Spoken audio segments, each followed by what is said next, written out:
সত্যি এত ব্যথা দিয়ে চলে গেল লোকটা। আরেকবার জোরে হাততালি জুবিনদার জন্য সবার থেকে একটু। এত গান গেয়ে গেছে।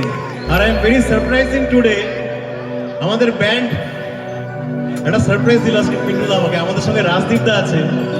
একবার জোরে হাততালি ফর দ্য ওয়ান্ডারফুল মিউজিশিয়ানস। আবার special thanks to Khokon da. Ready?